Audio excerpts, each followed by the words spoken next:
Hayden held Barstow Community College in trust on behalf of the community for over 24 years, beginning in 1997.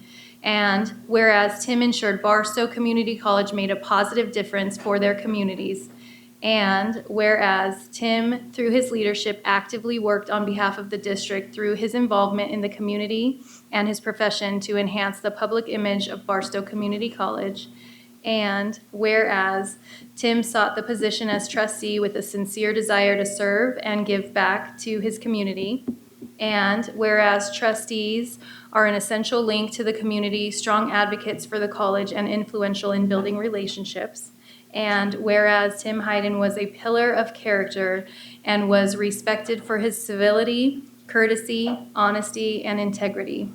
And whereas Tim was able to commit the extra energy, significant commitment of time and dedication to learning.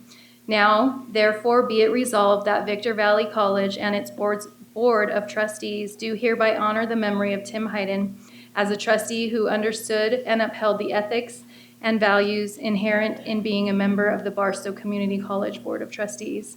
Further, let it be known that Tim Hayden will be remembered for the countless contributions to his community and for the many wonderful memories he leaves behind for all who knew him. And it's signed by all of us. Thank you so much for being here. Thank you. Do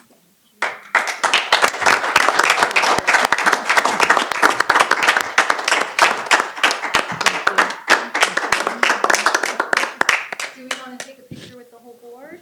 Yep, or maybe she would like to say And something. would you like to say anything? Oh, that's always so much fun. Tim would be very appreciative and humbled.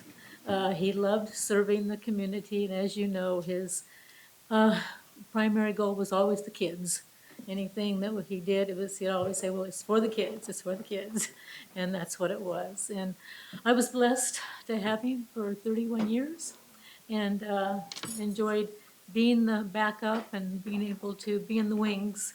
But we just really appreciate it. Thank you. Thank you. Do you want to get a picture? Yeah. All of us do you want me to take it? Y'all want to get that?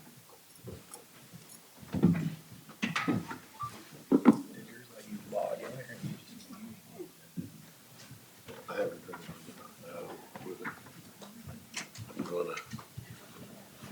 gonna get here late. You want up on the ledge? Are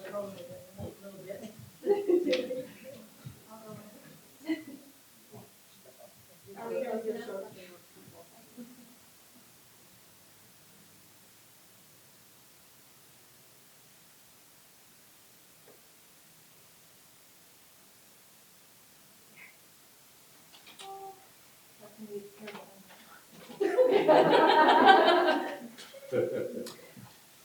You're welcome. Stop. Thank you. Great to see you.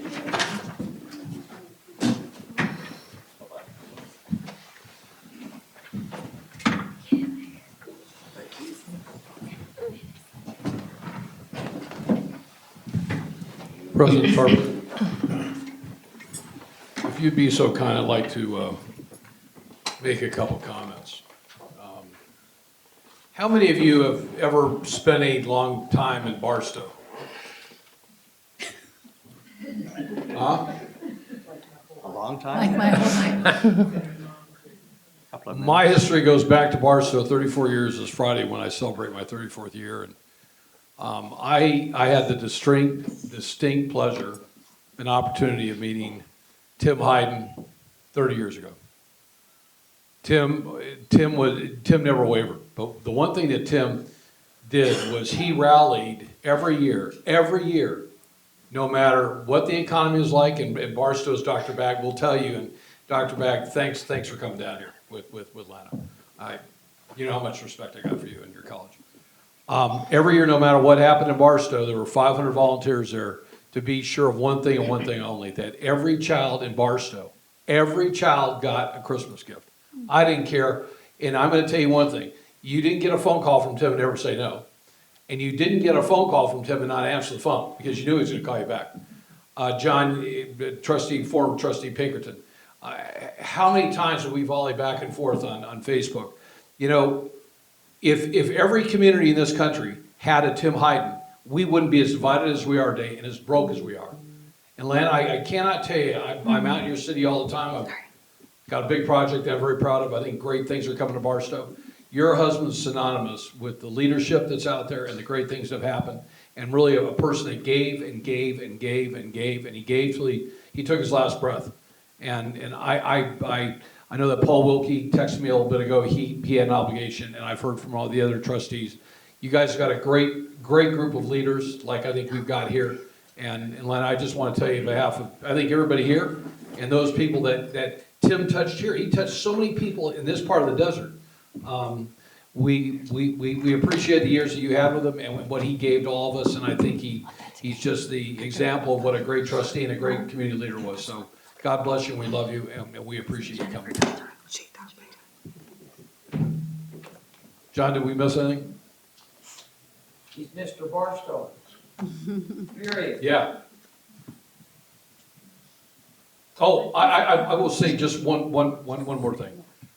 I've been to too many funerals, but this funeral was probably the most different of the unfortunately 172 that I've attended.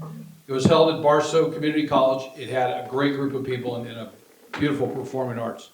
And when we left, they did a procession with the fire trucks and the police all the way down Barstow Road. So if you know where Barstow Community College is and you know where the police station is, down on Mountain View, when you went over the crest, whoever was going to Barstow that night that wanted to get off on Barstow Road, off the freeway, made a bad mistake. They had to wait 40 minutes. I've never seen a procession that long except for the President of the United States and what we saw when, Ronald Reagan and John Kennedy. It was numbing, Lana. It was numbing to sit there, go down that hill and see all those red cherries on behalf of your husband. God bless you, and God bless Tim. Trustee Brady, if people had placards. Oh, and it was freezing. It was freezing outside. Held their flags, it was just a There reverence. were 500 people standing along the road, freezing. I mean, freezing in the wind. Yeah, it was a spectacle that I'll never forget. I'd say Tim's gift was giving, as long as he did, if anybody needed anything, he didn't do his wallet, whatever he had to do, then he needed. That's amazing. That's amazing. I wish we had 334 million people like that Yeah. in our country. Thank you. So I wanted to just deviate a little bit from the agenda and see if the board would like to move an item on the agenda, which is the board closing statements, to, right about now, just to give maybe a report on our activities last weekend. I would entertain a motion if anybody wanted to do that. Second. Okay, so that's a motion by Brady and a second by Henderson, sorry. Somebody. So I think we'll just go along the line and give out a little report on what we did at. Oh, we need to vote, and I do need a student advisory vote as well. Yay. She's moving the. Moving our closing the statements training to now. Oh, okay. So then we won't have it at the end, we'll just And we can adjourn. just go home. So when you close, you just walk out the door. Okay. Yeah. Or if you just want to leave at any time, you just have to leave at any time. Yeah. Okay. So we'll just do a verbal vote? President Trustee Dudley, Yay. Trustee Henderson, Yeah. Trustee Brady, Oh, yay. Trustee Pinkerton, Yay. and Trustee Wood. Yes. Okay, so in any order, who would like to start with the report? I think, well, Dan was there. I think maybe Dan could start. I mean, it's unusual, but maybe Dan could start because Sure. He presented it. Yeah, Dan we're was doing a, something crazy anyway, so. Was a Dan presenter. probably won't say this, but Dan was one of the big speakers there. He was, Big speaker. I was going to talk about the president's report, but okay. We're gonna move it up a little. Dan was a big deal, Very big deal. very big deal. I was honored to be asked to present, and we had a lot of applause because I brought my audience with me. all but one of the board members was in there, and none of them needed to come because they have me all the time. But anyway, I appreciate the support. We do. So when we have conferences that pertain to trustees. It is the part of my office job is to send that invitation or that announcement of that conference to the trustees. And so when the CCCT conference, which is the California Community College Trustees Organization, announcement came out, I said to Michelle, because at that time I had not been invited to speak, but I said to her, I said, see if any of them want to go, and if nobody wants to go, then I'm not going. I was hoping to get out of it. But it turns out that all 5 of them decided to go. And meanwhile, I was asked to speak and be part of one of the presentations. So they not only that, but we had just about all the spouses except Trustee Henderson didn't bring his wife, but everybody else brought their spouses. And so I said to Wendy, I said, guess what? You're going. We're going. So you got to help me out. And so we all went, and it was a tremendous experience, actually. I'm so glad that we went. The networking, of course, is always good to get out and get to talk to others at other colleges and learn from them. But having this group together, they went to different sessions. Sometimes, at one point, I was in session with, not counting the one I was speaking at, but I was in session with all of these. Sometimes it was just the 2 of us or 3 of us in the room, because we split up and went to different sessions. And of course, we ate together at the meal times.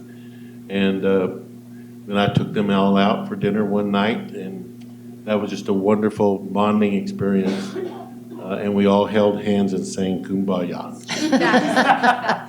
I forgot the words.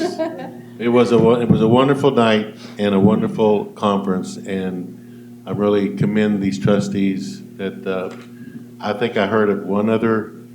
There could have been more, but I had several of my CEO friends there who had only one other college that I knew of had their whole board. So most have 2 or 3.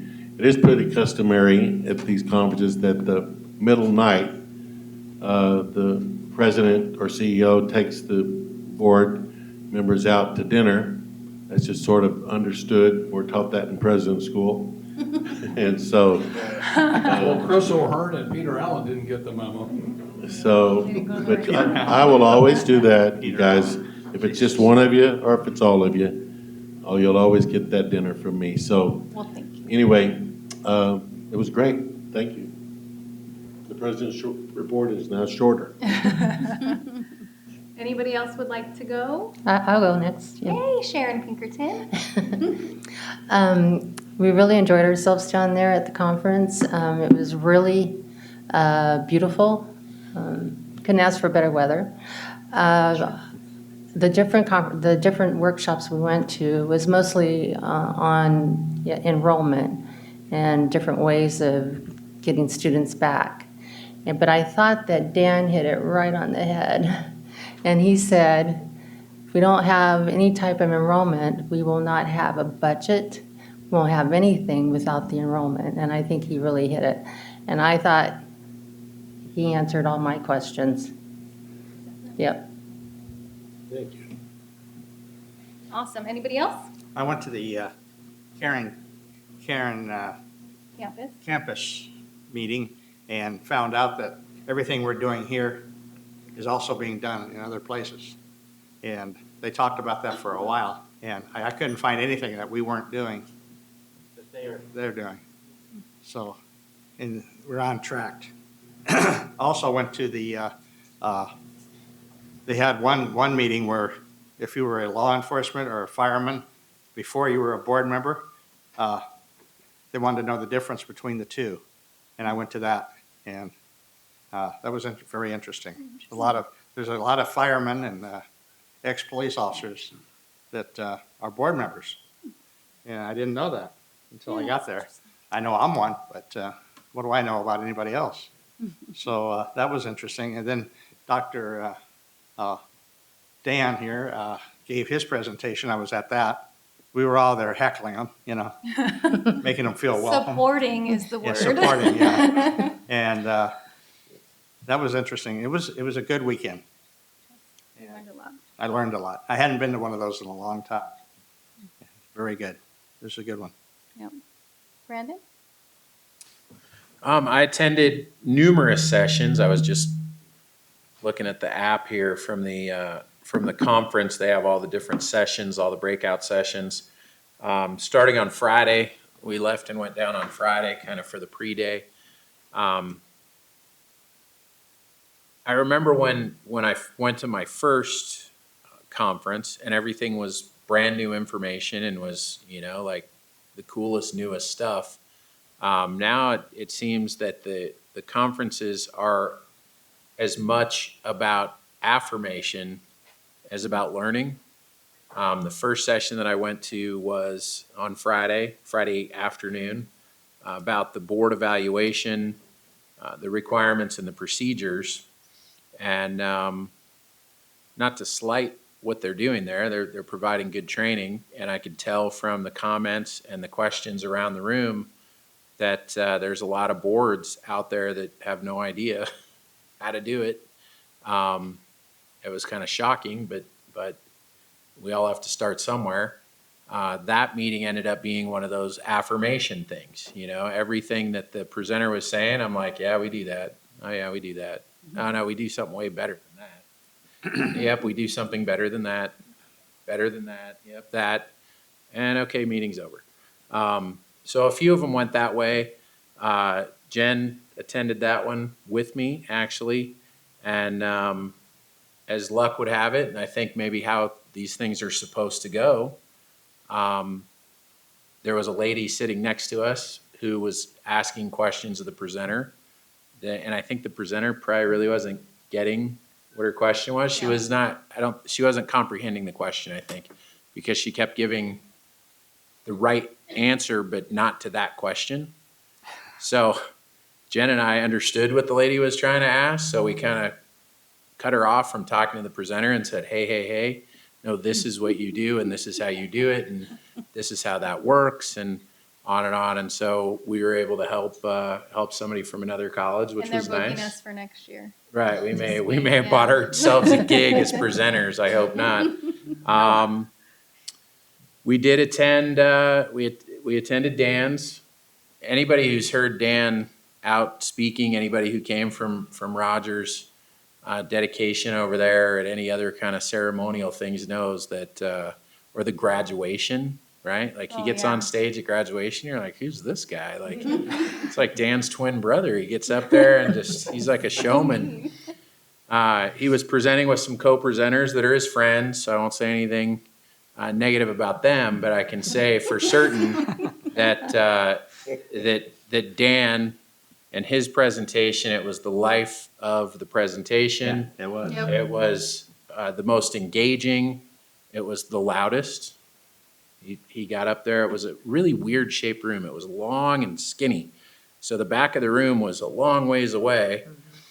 And so Dan, projected so the folks in the back of the room got at least a third of the presentation. They got Dan's portion.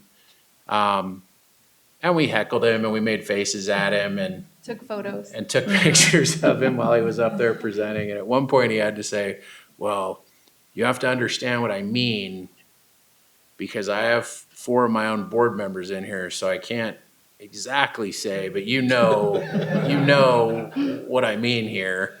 And, we were all, of course, going like, no, what do you mean, Dan? Tell us what you mean about what you're saying there.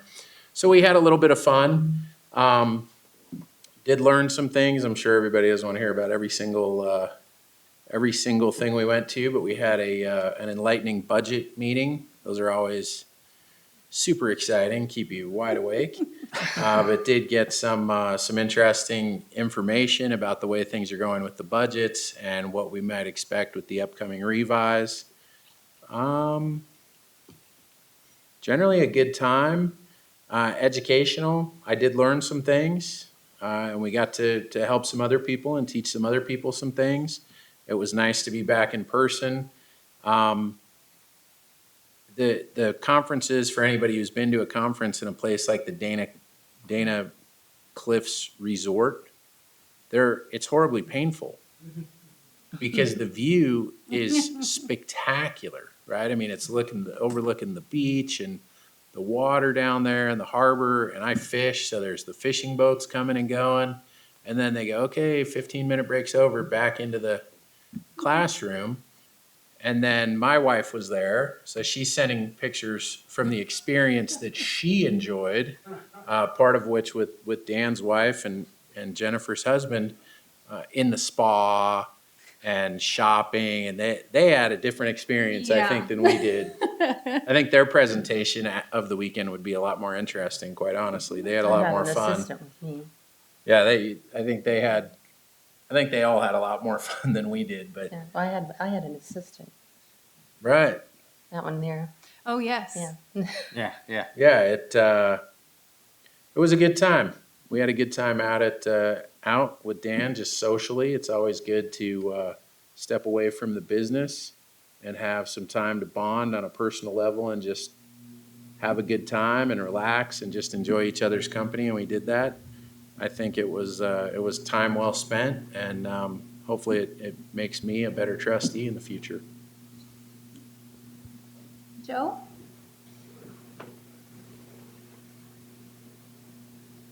You couldn't have said it better. That's what this whole thing's about, is to make us a better trustee. President Tarpley, I appreciate you moving this to the front of the agenda tonight. I'd made a suggestion. I'd actually reached out to Dr. Walden and asked him what our policy is here at the college. I believe with the amount of expense that we go through to send us, that the report is good. Dan said that he has, I think, a form or something that he was talking about, an AP policy, is that right?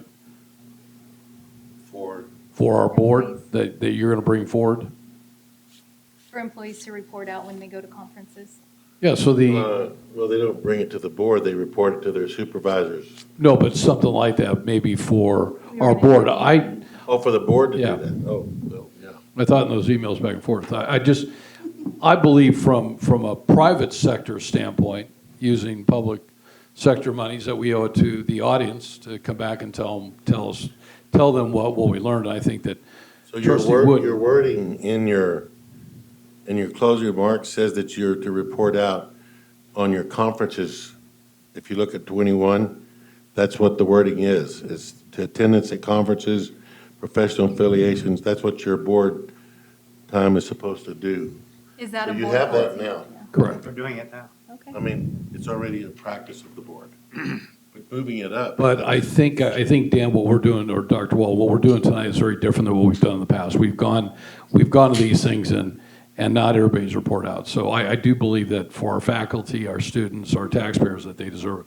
But I think what Brandon said at the beginning, you go to these enough and you start to understand what we're really doing right and what others are having a challenge with. I was in a couple breakout sessions where I really felt bad for a couple of the trustees. One of them, I gave my card. She called me last week, and I could tell she's on a board, I won't say what school, absolutely lost, gets no support from her peers, and literally has no relationship at all with her president superintendent. And I happen to know somebody that used to be on the board, so I called them and I just said, maybe you could help them out, because you could tell that she really wants to do something great. So you meet people down there that have similar experiences. I've over the 11, 12 years I've been up here, I made some great friends down there, and you talk about best practices and what works. There are 183 people that showed this year, so it was a number that they did not expect, but they didn't know because it was COVID, and I think it was good. I think if there was a theme that I saw throughout the 11 or 12 presentations I went to, were 3 words: diversity, equity, and inclusion. That was something that I saw. And the access. That was throughout, and there was a great presentation done by Dr. Luke Wood, and I've got it here, and I can send it to Dan or maybe and get it sent. I would suggest that our college, and I think Dan, you and I talked about it, hire this person to come up. He's done work down at Chaffey. He is at San Diego State. And his presentation was talking about underserved students in community colleges, the trends and challenges and the opportunities. There's also the superintendent of Compton, Curry. Is it Ken? Keith Curry. Keith Curry. You know, Keith made a comment in one of the presentations that what we are doing has not worked. Okay, and I really thought that was a bold statement. If you know Keith, and he doesn't hold back, he took over Compton when they were broke and they had no accreditation, and he said, "We're not doing it right." And I really thought that was a kind of a bold statement. So, you know, in summary, I appreciate having the opportunity of going. I thought the networking was great. I thought the dinner was wonderful. It gives us a chance to see the other side of each other. And I would really strongly support Dr. Walton if there was a policy for future boards that, you know, if you go to something and, you know, if the college spends over $100, come back and, you know, give a 2 or 3 minute report so that you can share it. That would be every conference. Well, yeah, well, no, Going but to work. But, I'm not talking about if you go to a dinner We do meeting. have a travel policy. We can amend that. I'm happy to amend the policy. Sounds like that you want to do it, so we'll bring it to you. Okay. To the board. Yeah, to the We'll bring it board. to the board. It's a board policy. So, A board policy about we board good? travel. Yeah. No, I just, We have one, but it's pretty skimpy. It doesn't say much. But we can make it say something. I'm thinking about now and in the future. Yeah, like, right, we can do it. thank you. So thank you for bringing this up early. Yes. So, We're all good. awesome. Yes, we are. So I also attended, I rode out with Brandon and his wife and crew so that my husband, who was meeting us later, we could drive one vehicle. And so we got there and we went to the first we harassed the people at registration and made best friends with them because I make best friends everywhere I go. I'm sure all of you know this. And so we made best friends with some of your friends from the CCLC and had very long ribbons, and it was very fun. So we went to our, and I misspoke to you, I thought it was accreditation because my brain is very mushy, but it was board evaluation, which we met, and the girl was running for the board at CCLC, and she was trying to campaign, and we were like, oh yeah, we already voted, you're done, like, it's fine. Well, the vote had already been counted. I know, it was Right. funny. We Where were are like, but you? we'll take your M&Ms, it's fine. Whatever. So that was fun. And then we had, the best part for me, because I'm a social butterfly, is we have networking events at the end of the work sessions, which is really what it is. And so the fun part is the networking, I think. And so I made the whole group of us play mini golf because they had all these items. So it was really fun. We met some people from different colleges that gave us great ideas about some classified positions, just a lot of networking, which was really helpful. Keith, I have to talk about Keith a little bit. So when I first was appointed to the board, I was, a little green bean, and Joe made sure that I went to the the annual trustee conference to learn how to be a trustee, right, which was very useful because I don't know what I'm doing. So I love professional development. I'm very proud to say that all 5 of us went, and that was under my presidency. It wasn't my doing, but I'm going to take credit for it. I'm just so proud that we were all there. President Tarpley, it's the first time in 11 years I've been here, and I'm sure it's the first time in the 20 years that Dennis has been here that all 5 All trustees 5. have met. Really? Yeah. Oh, I'm absolutely sure. It'd be 3 You or just, 4. you just made my Two. head grow so big. Mostly my heart, though. Oh, no. It's just I'm because we're just kidding. scared of you. I hope Mikey's not, It's fear, not. I hope Mikey's not watching this. He'll have to have the garage door open for you to get on. That's right, to get in the building. So anyway, Keith and I met that very first conference when I was scared out of my mind that you guys picked me. And so he kind of took me under his wing, and we've become friends. And so, it was great seeing him after so long. I'm a member of the CCLC Women's Caucus. We're doing a big push for membership and getting people to join our caucus. And so it was great to actually meet the women that work on this committee or this caucus in person, because we started it on Zoom.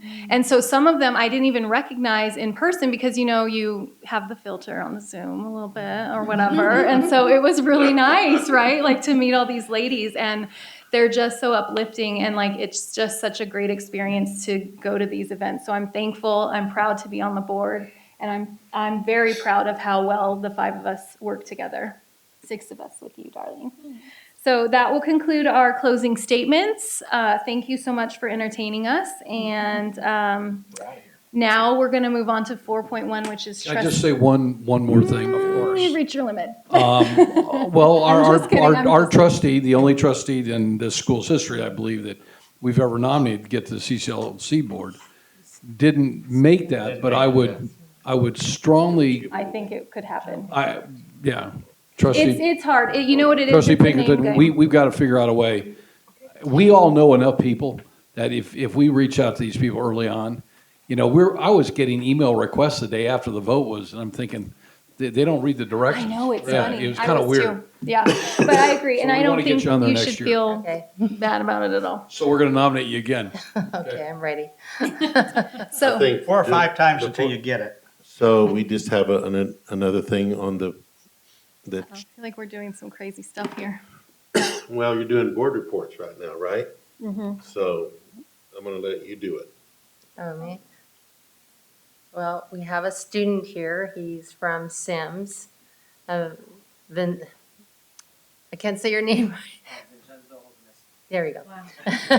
What was that again? Whatever he said. Come on up to the microphone You should ask us if any of us could spell Sorry, that. that was, or pronounce it. Pronounce it. Vincenzo. There you go. I have no Italian roots, but I like Italian food. Yeah, that's my heritage. So, but yeah, Hovhanessian Armenian. Oh, Armenian, nice. Okay.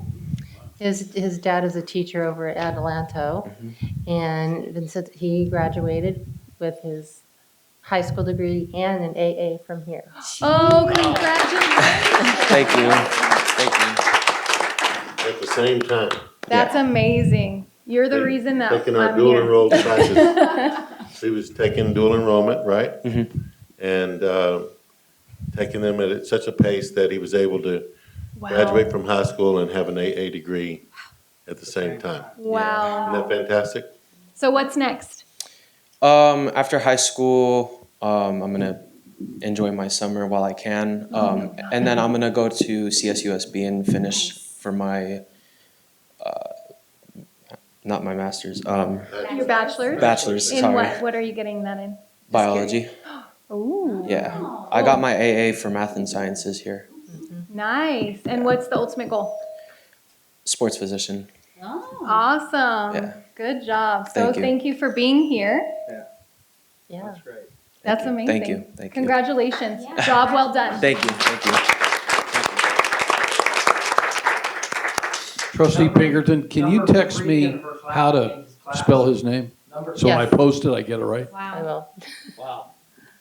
That's amazing. I don't know if any of you heard him, but he said number 3 in his class.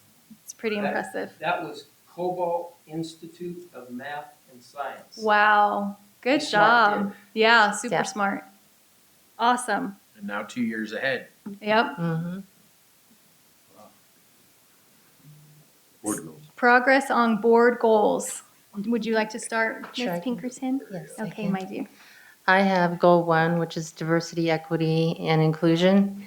And I just want to tell you about, I went to the Regional Safety Training Center, and it was really fantastic. I was so happy to see all these students there. We had, I think, over 500 of them. And it was just beautiful just to see them all out there. And they had the new ambulance out there. They had everybody play acting for certain situations. They had showing how to put out the fire. What else? They had the sheriff's helicopters there. It was just a fantastic moment. And so I'm hoping, oh yeah, and the other thing is that they said 19,000 students have gone through there since they opened, and it was a 10-year anniversary for them. So that was really exciting. And right now they have 800 and, I'm not sure the exact amount, like 800 and some students right now. So I'm hoping from the students being there that we're going to get some this next year, starting here. So crossing my fingers, but this was really, really a fantastic thing that we did. And I want to thank the person who helped put it all together, Mackenzie. She did a fantastic job. And also Rand Paul, he called the schools, is that correct? Yeah, he called the high schools, so.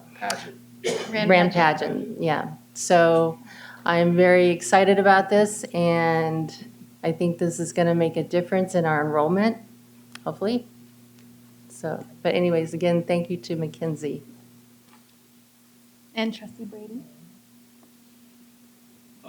Community involvement is my goal, and last month we hosted I think it's our third or fourth lunch for those in the property management business, and I believe we had about 30.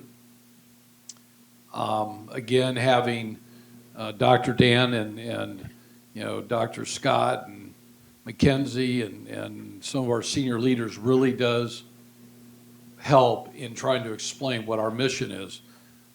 Mackenzie, I told you this, I think, sometime recently that you and I had a conversation.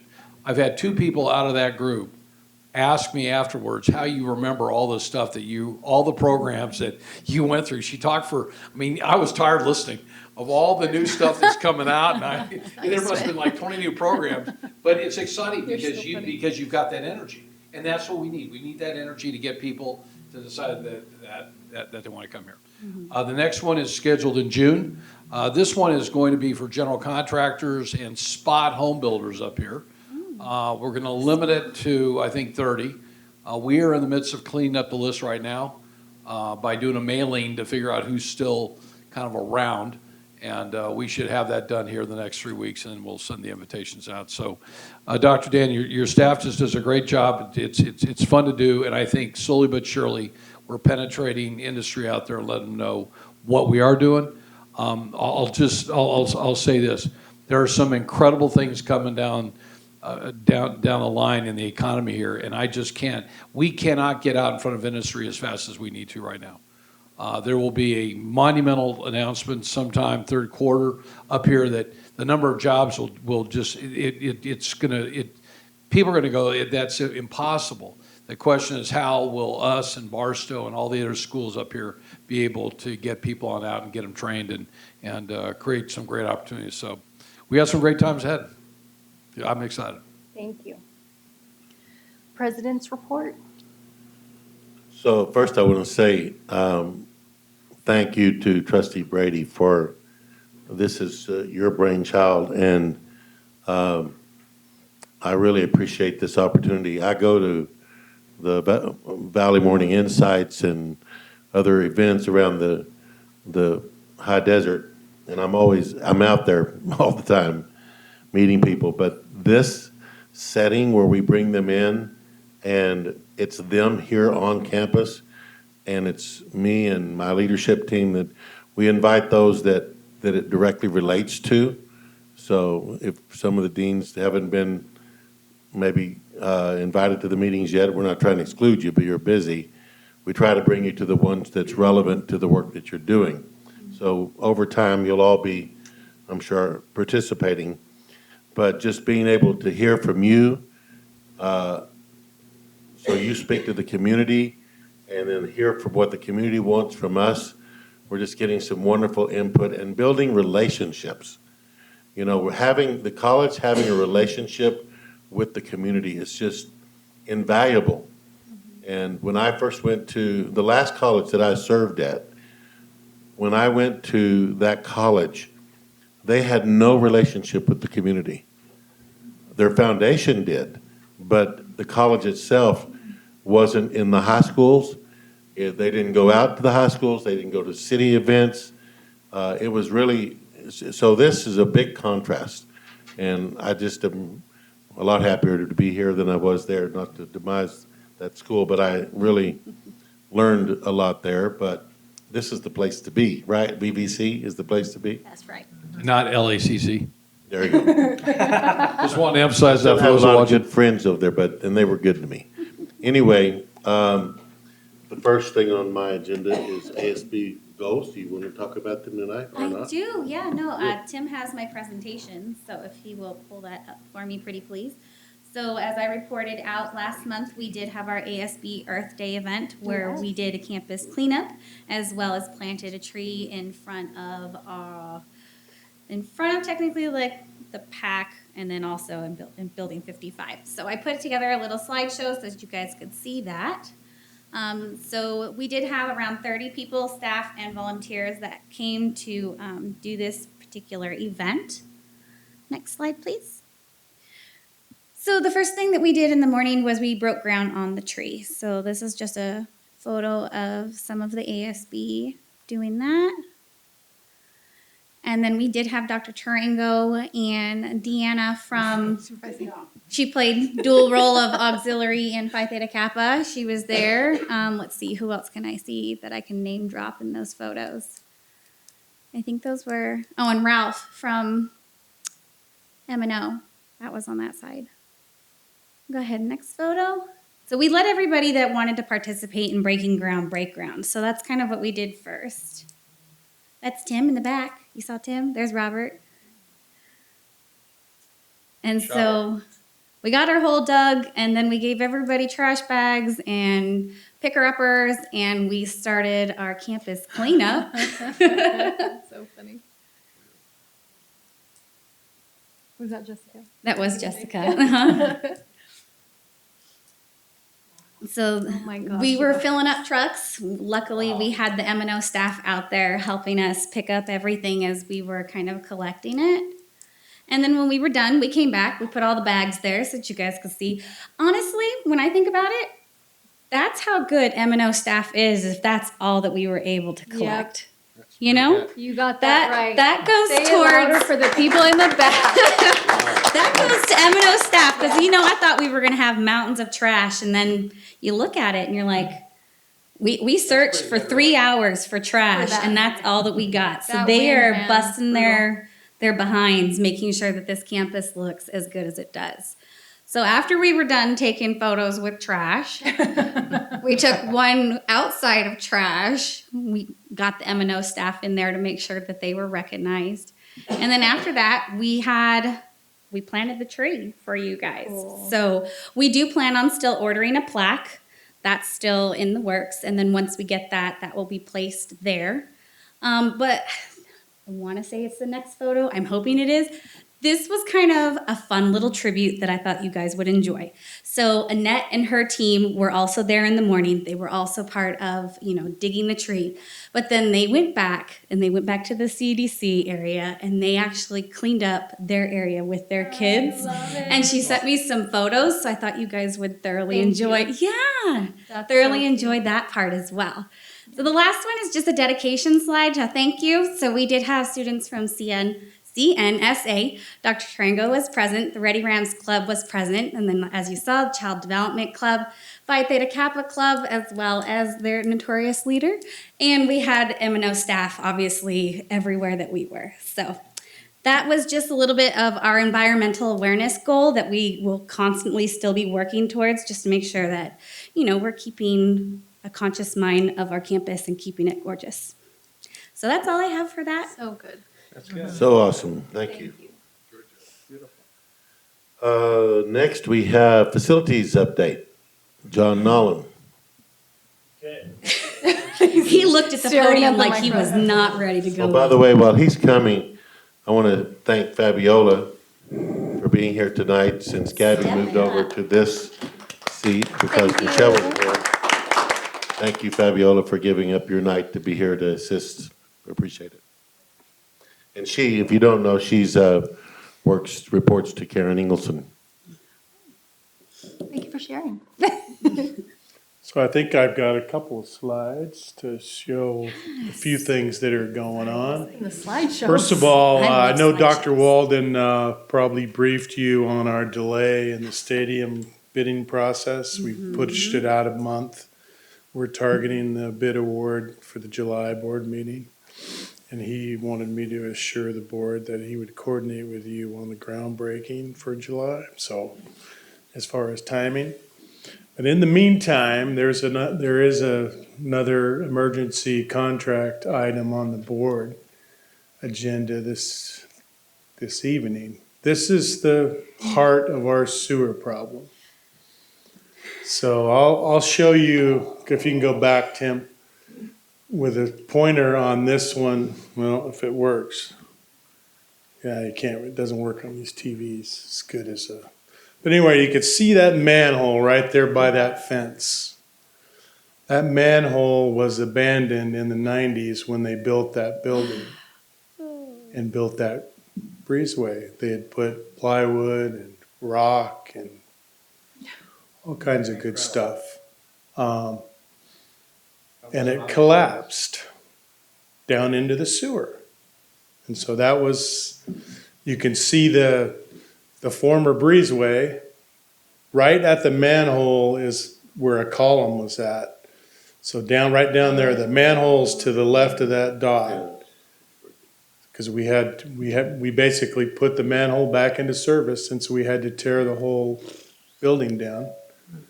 But anyway, we put that manhole back into service and we'll have to repair that structure, which we think is gonna get expensive because we're gonna have to put that column back adjacent to that manhole. So it's gonna take some structural engineering and the very heavy roof that's on that span. So that's something we're gonna be working on in this summer. We've got most of the work done and it's opening up now for student traffic for the rest of the semester. We'll have to pour that back and then redo the structure. But when we got started on this was not on the plans, so we didn't even know the manhole was there. So we started upstream and cambered to the obstruction basically. So during this project, the last few weeks, we have basically scoped, and you can go to the next slide. We have scoped every single, but this was what was in that manhole right here. It was abandoned. So the picture on the right is the actual cap to bring back the manhole up to the elevation of the so that went on top after we rebuilt and dug out the manhole again. But that was some of the debris that was found inside the manhole that fell into the sewer system. So, next slide. But anyway, you can see maybe go back. Okay, so we've located 3 buried manholes that we didn't know about, that weren't on the drawings. Jetted and camera scoped almost all the lines on campus. And we've located 2 buried cleanouts that weren't on the drawings. And to make the system almost foolproof, we've got to add 1 more manhole over by the library and the academic commons where it's sewer intersection that we can't really clean out from one direction. So we're going to put another manhole in there. But it's been quite a project. It's been pretty expensive. It's going to be $250,000 before it's all over. But we've pretty much think that all of our sewer problems will be isolated in the old buildings like this one. Because the actual sewer pipes underneath the concrete floors are deteriorating really bad in 10 and in 30, where our wonderful 30 bathrooms are, right? But anyway, we think we've got the sewers taken care of. But So the camera really shows the deterioration. yeah. But most of the actual main lines are in pretty decent shape. It was just the fact that they weren't on the drawings of the as-built of the buildings. These manholes and we got 1 more to dig out underneath the front of Central Plant. There's an actual roadway that has a manhole that just was paved over. What do we do with this one here? Well, we're gonna have to have a project You're gonna build your stadium either to burst the down there and pipes then or, they can this is destroy on a this list to do a rehabilitation, like we did at 55. It's pretty far down the list, but. And we've had some sewer issues. You've noticed some trees have disappeared right around the building because those roots have intruded into the sewer system. So we've taken out about 4 trees right around this building, but When did they put those manholes in there originally?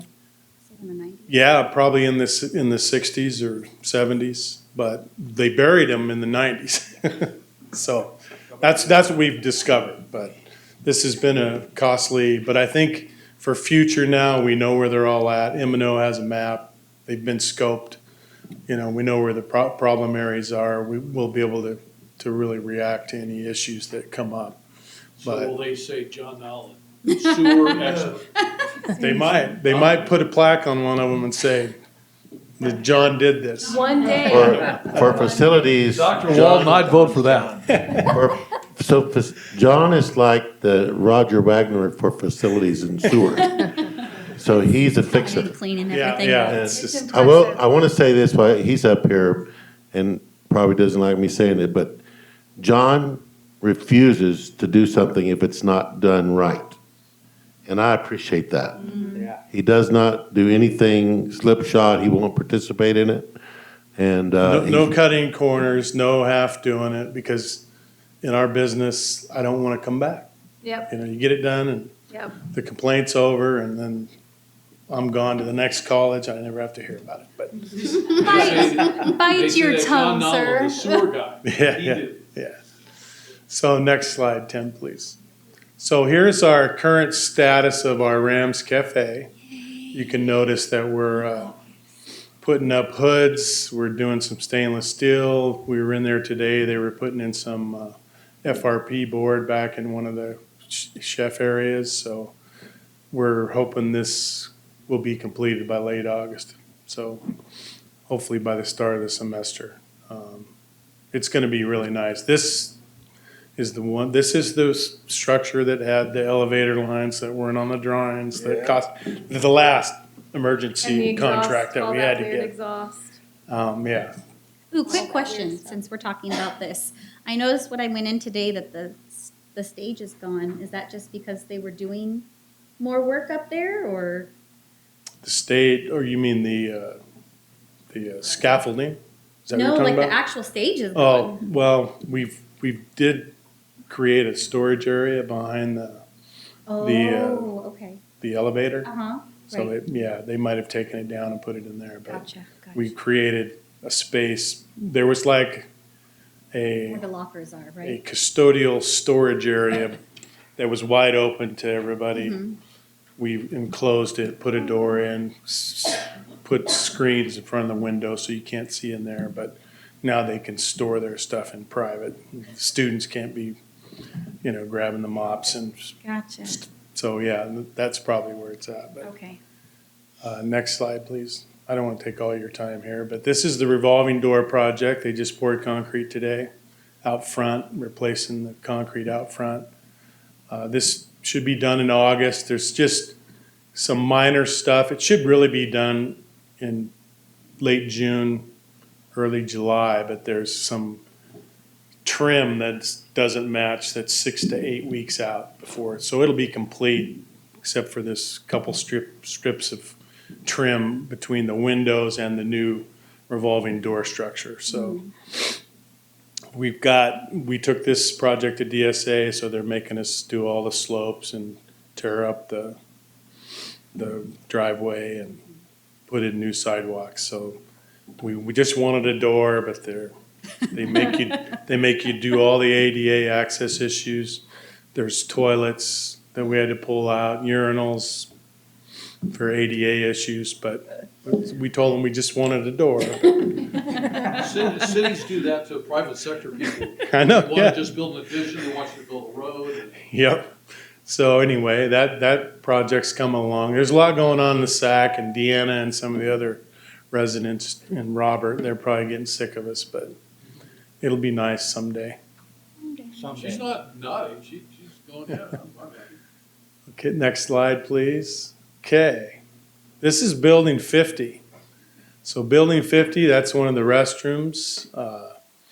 That's the mechanical room where the new boiler's at, and that's one of the classrooms. So this building 50 will be done. This will be 6 classrooms, 5 offices, and this one will be ready in July, and we'll be having classes in the fall. So this has come along good. Well, we're cleaning up that kind of pond thing that goes around it. So hopefully we'll have that circulating water all the time instead of being dry most of the year. That's our hope. That's our plan. Next slide. There's building 52. You were in a couple weeks ago. Wow. What? That's building 52. That's crazy. Yeah. Wow. Wow. Even Gabby's surprised. She was just in there. Where's your stuff? Gabby's It's like, all "I worked there gone. 2 weeks ago." Wow. Wow. Yeah, so That's there, crazy. that's the demo that was involved in building 52, and now Man, I missed they'll my start opportunity. rebuilding it back. Wow. That'll be 6 classrooms, 5 offices, new bathroom facilities, so, Wow. Gutted that one, huh? yeah. That's like the VVC Equestrian Center now. Yeah, yeah, it's an indoor arena, right? Bring your horses. I'm sorry, John, what did you say was gonna be in here again? Same, same as building 56 classrooms and 5 faculty offices and brand-new restroom And facilities. these are called the social science buildings. Social science buildings. And rodeo ground. Both 50 and 52? Yeah, and they're pretty much identical.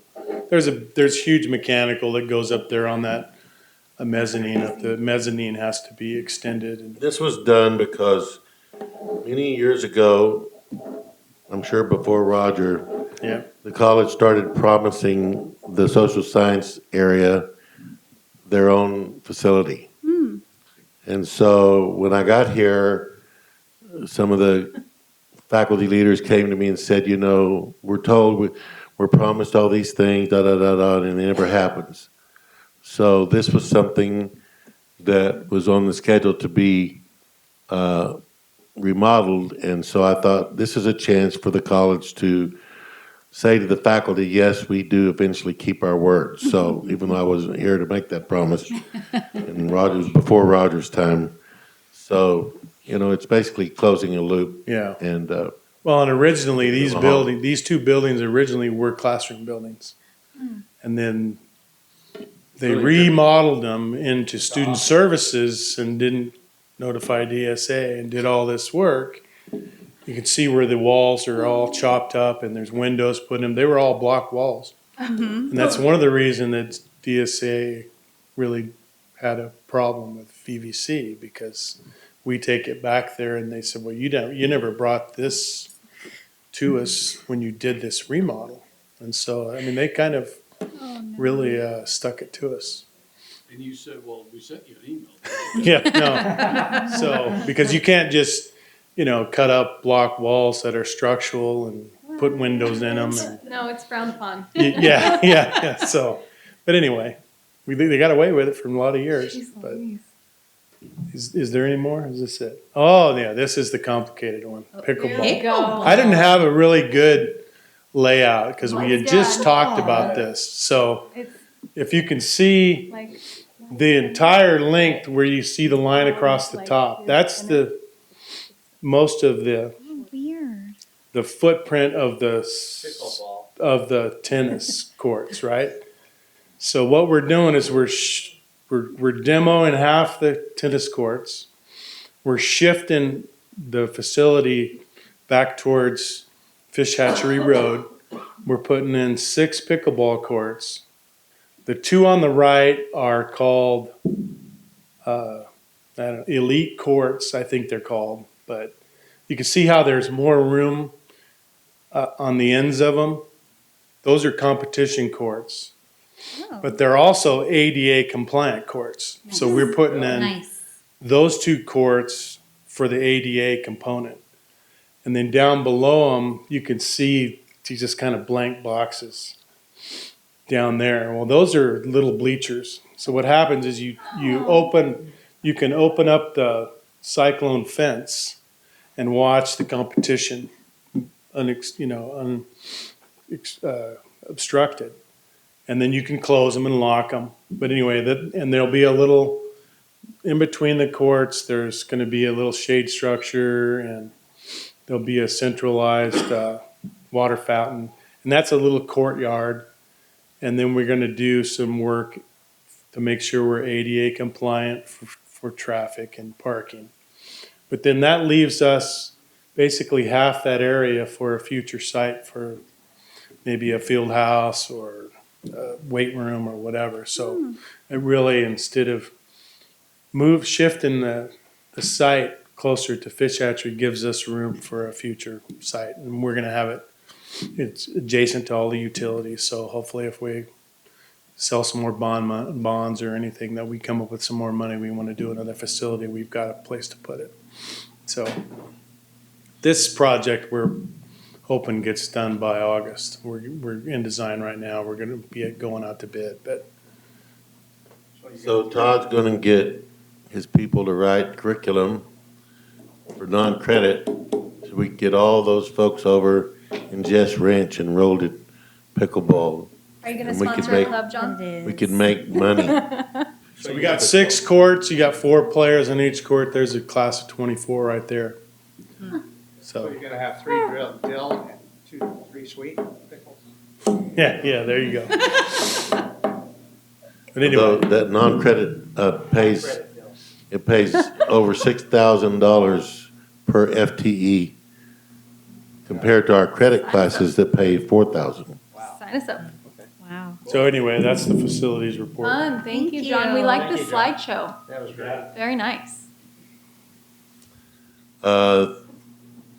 Kirsten, where are you? In the back. Oh, you were hiding. Foundation, yes. Good evening, everyone. Hello, hello. So I wanted to thank those of you who were able to attend and support our gala. It was really fun for me too. I enjoyed it too. It was a blast. You did a and- great job. Oh, thank you. I am pleased to announce that we netted $103,000 out of the event. So Amazing. that is thank you to our donors, our supporters, our attendees, everyone who comes. It was the Disney basket. It's the Disney. Yeah, that's It what was my husband bidding on items with, well, maybe drinking a little. It's okay. We It's all bought good. a lot. So thank you for that. The next thing we have coming up is our scholarship ceremony. That will be June 14th. We'll be doing a drive-through with a reception afterwards where our donors can meet our recipients. So similar to last time, kind of around the lake, by the SAC. And then, of course, you're all invited to attend. I know, for example, you have an endowment, Joe, so perhaps you'd like to meet your recipient once you've chosen that. And emails have gotten out, selections are going out, so we're looking forward to that. And then also campus grants. We do campus grants 3 times a year for our campus staff and faculty. And we just finished our spring campus grants. And I wanted to share with you our recipients that were chosen by the committee. If Tim could roll that for me.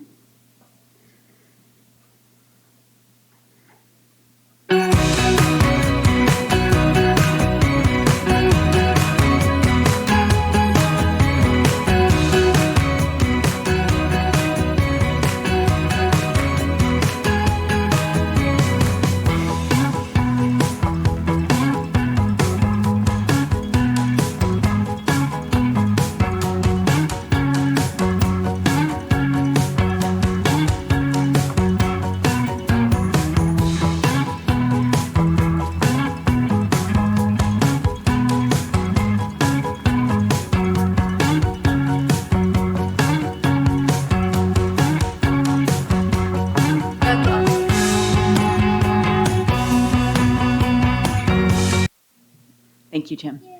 Yeah, so it's a great opportunity to help give support, program support to VVC.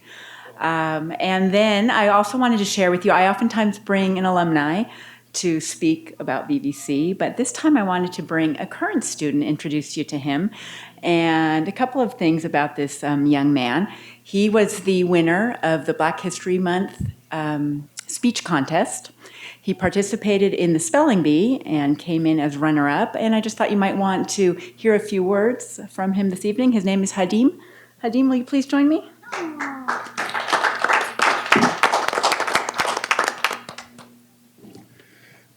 Good afternoon, dear trustees, dear public. Let me introduce my most sincere salutation to you and letting you know my honor and how I am glad to be here today. That's really a very big pleasure and honor to be here today. Before going further, my name is Hadim. And I'm from West Africa. I came here 7 months ago. I was born here though. When I was born, my father wanted me to get educated in Africa, reason why I was sent to Africa, and I just came back 7 months ago. So I was really supposed to be here today to speak about the foundation, but just before I was talking to Mrs. Pinkerton, and I was really happy to talk with you because when I was talking to you, I got the idea of maybe talking a little bit because she was explaining me the relationship that exists between the trustees and the president. So, Mr. Daniel, I didn't really have the opportunity to meet you or talk with you a lot, but I just wanted to tell you thank you. And thank you for the good courses because I really didn't regret the fact that I came to Victor Valley College. And I hope that my words will be office of testimony towards you guys and the staff. Uh, I got some reason why I love this college. And then if I had to talk about it, I would just talk about the courses we have. We really have good courses here and good teachers that I really appreciate sometimes. Yeah, I say that because I don't say that in a bad way. I'm just saying that because I think that, we all human beings and sometimes we don't really appreciate everything about the others. But in all the case, I just wanted to talk about that, talk about the financial support and then everything that the financial aid department and their staff are doing for us, helping us and making everything easy. So one of the things I really liked. So I cannot talk also without talking about the good programs we have, about the access, which is helping disabled people, which are really people that are really important because they all part of the community. And then it is very important whenever you're building a world to make everybody feel like the world is theirs. Yes. I think we can also talk about EOPS that I really appreciate because they personally helped me in a lot of different ways that I really like. And then I really want to say all those things in a very beautiful environment. And then just attending this was really a big proof for me to understand how you guys are caring about the environment of Victor Valley College. And I really appreciate that. So I really wanted to go ahead and thank you really for that job and thank your staff and some people that I really has the opportunity to talk with. And I really appreciate it. So talking about the reason why I have been invited here, which is about the foundation. I think the foundation is really a very important part of this college. And then I will not be able to get words to tell them thank you because when I came here, I didn't really understand anything about how it works. But they helped me mostly with Mr. Chris, helping me really in different ways, helping me getting like the book voucher and then making everything easier. So they organized the spelling bee, and like she was saying it, like I was at the second place, and I was really glad that I participated. And during the Black Story Month, we organized a contest that I won the first place, and that was really a big honor for me to be in that stage. So another thing that I really like about the foundation is about their financial aid, and then because when I'm looking at all the spelling bee, the Black Story Month, or most of the activities that we do in the school, they really participate in different ways. And Mrs. Christine, I didn't really have the opportunity to meet her before, but just looking at how her staff is really working hard may give me an idea of who she is. So thank you too. I really cannot finish talking without talking about or thanking all the members of the staff, the president, and again, thank you for inviting me. But I have to thank Mr. Chris for his personal interest into me or trying all the time showing me that I'm welcome to come to the foundation. And I'm sure that he's doing the same with all the students. I have also to thank Mr. Edwards, Michael Edwards, because by the way, I'm a ambassador as soon as I came here. And if I became a ambassador, that's because Mr. Michael showed me a consideration and respect to make me work for him. And I really appreciate working for him. And I appreciate also Mr. Robert, that is also a very good guy who is really making a good job here in the school. I want to also thank Miss Robbie that recently made me, or with the group, the president of the UMAJA, to help the school making a better community for Black people or Black students. in general, I really hope I will bring something new to this college. Really bringing something that I will let here, being proud of that. So thank you, and hope I will not deceive. And then my words today will be office of testimony to Mr. Daniel, Mr. all the staff of the school, Mrs. Christine, and everybody. Thank you again. Thank you.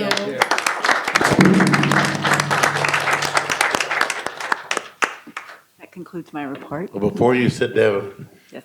I want to say, on behalf of the board, because I know they feel this way, you leading the event today for Roger Wagner and chairing that committee and the work that your committee did was outstanding. And everything went off perfectly. And just thank you. I know you put your heart and soul into it, and you did the best job that could be done. It was wonderful. You're welcome, and thank And it you. was nice, it was also nice to see all the board members that were there. Be nice to get some of the other cities there, but Apple Valley seems to do real well. But no, it was nice to see board members there. I mean, it was a great event. I said to Deb on the way home, I said, Roger will probably be asleep by the time he got to Dead Man's Point. He had a long day today. Today was a long day, so, Thank you. yeah, thank you. Thank you. Thank you. By the way, Robert, you have my keys. Don't run away with them. He's like, 'Cause, we're going to Well, Vegas. Roger and Stacy wanted to see Building 55, and it was right at time to start board meetings, so I surrendered that. Now I won't worry about them. I know Fabiola has them. All right. I want to say that graduation, so we had 4 big events this year celebrating our 60th year. Graduation is the wrap-up. I have been trying for months, since I think January, to get the speaker that I wanted to be here this year.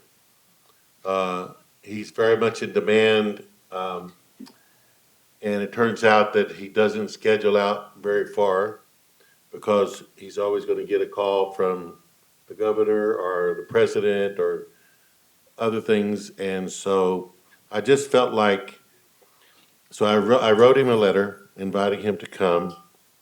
And then I saw him at a meeting and I said, I'm not coming to you as a president that wants to get someone to the graduation. I am coming to you on behalf of the students of Victor Valley College. And I would like you to be at this is our 60th year, and we need you to be there because of what you represent. And he said to me, well, I will go back and talk to Marie. He said, I did see your letter, and that's his assistant. And he said, and so I thought, okay, he did, he said he would do that, but I figured he would forget. But sure enough, she called, and the next week, like he said he would talk to her when he got back, and said, all right, you won't hear till the end of April, because that's how this works. So end of April came, I didn't hear anything. Oh, no. So I had Michelle call, and they said, we're working on his schedule right now, and we'll call you back in 2 days. 2 days later, we got a response. So we will have Chancellor Eloy Oakley as our speaker at our graduation this year. And I worked like the devil to make that happen. Wow. He had, Eva Bagg worked for him over in Long Beach, so she had an inside track when she wanted him to do theirs. But he is really in high demand. So I'm really proud for our students. I didn't tell him, and this didn't have anything to do with me asking him, although my wife's going to kill me for saying this, but it is true. My son is graduating at this graduation, and she said, did you tell him that your son was graduating so that'd make him want to come? And I said, no, I did not pull that card. I told him it was for our students. And so anyway, we're very happy that Eloy Oakley's going to be speaking at our graduation. And I think, was it you or was it Michelle said, we want to send him talking points? I said, you don't need to do that. He's done 1,000 of these, so. Well, I think Trustee Wood, didn't you go to Barstow one day when he came out? Yeah, we went over there. Yeah, were with, several. with a real private meeting with him, and he spoke Yeah. at lunch? Yeah. Yeah, did their graduate. I was saying, she pulled that off because she had a personal, long-term relationship. I had to, he knows me, but we were not, we've not had a lot of private interaction. But anyway, I'm really glad that he took that responsibility on, so we're looking forward to it. And we're expecting to have 8,000 plus people at graduation on June 15th. So come with your bells on, and I'm going to have mine on, I'll tell you that. In regard to the COVID report, this last month we had 2 faculty positive cases, 1 staff, 2 students. So we're still doing well in that category. And next, I have, as the board has asked for the divisions to report out on their work regarding the Educational Master Plan. So this time we're going to hear from Vice President Dr. Ingleson and her team as she's the Vice President of Student Development. Well, some of my team, not all my team could be here, but they're here in spirit for sure, and they might even be watching, so wave them. I know we have a presentation, but good evening, trustees, student trustee, Dr. Walden, and everyone here. So we're going to talk today about the EMP, and as you know, this is a 5-year plan, so we've still got a lot of work to do, but we've really set a good foundation. We titled our presentation "Developing Students" because that's really sort of the big picture of where it comes from. And so you're going to hear some really great things today, and I've got a wonderful ending to share with you. Next slide, please. So, for me, starting with the big picture is always where we go to. And there was when we did a lot of planning for how we were going to restructure the college, bring in guided pathways, we knew from the very beginning that a lot of it had to be foundational work, structural work, and you get really that, sort of, again, foundation going. So a big shift that happened is that we moved from this focus on student services, and yes, we have remarkable services, but our division was less about student services and more really about student development, because that really sort of keeps in mind this idea of not just transactional, here's a piece of paper, fill it out, give it back, go to this next person, but more of a transformational learning. Because we really know that we have to develop our students from the time they even start thinking about coming to college, especially given our community, given that we have so many first-generation students who come here. And so the focus is really on their growth and learning. We realize that learning happens inside the classroom and outside the classroom. Vincent Tinto is sort of one of our heroes in higher education, especially at the community colleges. And he really helps us understand that we've got to support our students in a very holistic way. And so our team has really taken this to heart, and it's been at the foundation, again, of the work that we do, making sure that we start from the very beginning, teaching students as they go through the matriculation process how to be a good student, and all that college knowledge that they may not necessarily have instinctively and from experience. Mm-hmm. Next slide, please. So some of the goals in the EMP, one of them, of course, is excellence, is doing everything really to our very best. So to do that, I've been working with, again, a tremendous team, our student development leadership team. We come together twice a month. And our conversations are less operational and really more strategic planning. And the goal of this group is to really get them to work together. Instead of having all of the silos, admissions and records, financial aid, all the programs, et cetera, to really look at it from the point of view of the student who goes across all of these departments, if you will, and they don't know the organizational chart, they just know what they need. So we really try to look at putting the student first and making sure that we do what we need to do for them. So we're very unapologetic about making sure that it's about students. They are our primary focus.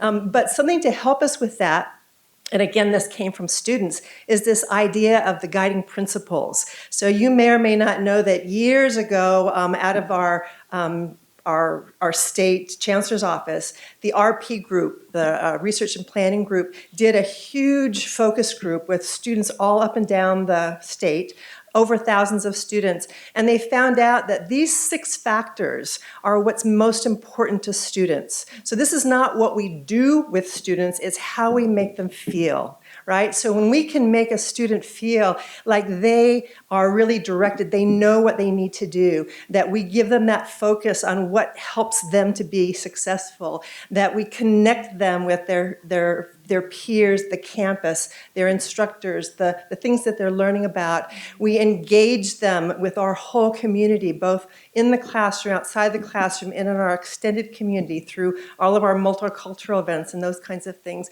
But we also want to make sure that our students feel nurtured, that we care about them, and that they're valued. And I know a big part of equity is making sure that we acknowledge and value what students bring to our campus. And so that's a big part of it as well. And so given that, we do every year an annual, we call it a praise report here on this campus, but it's really our program review, a very structured program review. So our leadership team actually adopted these 6 factors as a key component to our program review. And we've been doing this now for many years. So when we do our service area outcomes, which is similar to student learning outcomes, but it's how students really enact with the work that we do through our services. We make sure that we measure then how we're doing based on how we make the students feel in these 6 factors. So we use these 6 factors not only for the student the service area outcomes, but also for planning. So when we are setting up to do an event or decide how we're going to approach something, we always ask ourselves, how will this better direct our students or engage them or connect them? And so these become also outcomes that we then can assess to determine how well we're doing. So these 6 factors have really become a foundation for student development and how we approach the work that we do. And then sort of as an aside, in terms of collegiality, that works well. So for example, from the time I got here, we would bring the whole student development division together for retreats every semester and give them the chance to get to know one another, give them a chance to get engaged in the work we do, to give feedback about things that we're planning. But also, we've had them do many exercises of how would you use these 6 factors in dealing with each other. Answering the phone when your colleagues call. If they send you an email, respond to it. Don't keep, well, they help you. Let's do this work that we need to do. So that's sort of the start of some of the Caring Campus work that we've done. And that's the next slide. So Caring Campus, of course, is everything, and that's been something that's been, of course, important to student services, I think, from the very beginning. But as I said, we had several retreats and really exploring this idea of how do we acknowledge and take care of each other as well of our students, because that makes us a tighter group, right? We can work more effectively together. So we've done the things, we've got our name tags going, we've all got commitments, right? The commitments about what will happen when a student's here, how will we support them, what will the outcomes be. But we've also made sure that we provide professional development for our staff and our counseling faculty.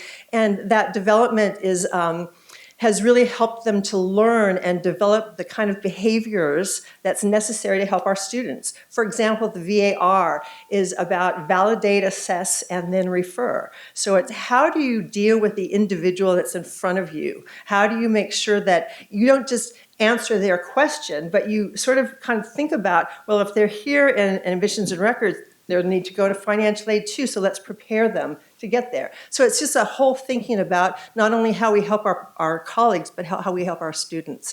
And then, of course, a big part of caring is kind of looking at the holistic part of students, right? Certainly this became very critical to us during the pandemic, but thankfully, we already had a lot of this in place. We had our housing grant. We had already started getting basic needs grants. We had already started getting mental health grants. It was very basic, truly, but we had a foundation from which to build once the pandemic really hit in. So a couple of notes I made here is, again, with Caring Campus, is making sure that the people we work with and the people we serve know that you matter and you belong here, right? That's sort of a foundation. I also wanted to tell you too, Joe, is that we have had Dr. Luke Wood here during the pandemic. Thankfully to our Dean, Dean Newson, who's our Dean of Professional Development, she brought Dr. Luke Wood in and he did a management series, or a series for our managers, Black Minds Matter. So that was a really wonderful opportunity that I think gave us a lot of start with our equity program. Yeah. So next slide, please. Retention, persistence, and completion. I know that getting students is really important, supporting the high school students coming here, but our job really is keeping our students here, making sure that they have that college knowledge, that they have the connection, that they're feeling, engaged and nurtured and supported and all those kinds of things. So we had actually several focus groups with a lot of our staff, with some of our counseling faculty and instructional faculty, but mostly high school counselors. And we did a whole year of looking at what is it that students really need as they're transitioning from junior high or from their junior, senior year into the college and even through their first year. And based on several meetings and all that feedback, we developed what we call touch points, which are all those the ways that students connect with the college. And so those touch points have really become a foundation as we're developing guided pathways, as we're developing all of our student services, because we're really clear what the students need, and through our 6 factors, we know how they need to do it. So it's just a matter of putting these things into place. We have developed through some really great work with many of our counselors, our EAB Navigate, which gives the students responsibility and empowers them to take care of their own matriculation process. They're able to go online and just kind of track what they've done, what they need to do. That's developed really wonderfully. Unfortunately, we're looking to transfer it into a different system, so we're hoping that everything works as we do that. But that's been a really excellent way to empower our students, because we talk a lot about college as a shared responsibility. We have responsibilities as a college, but the student has responsibilities too, and we have to come together.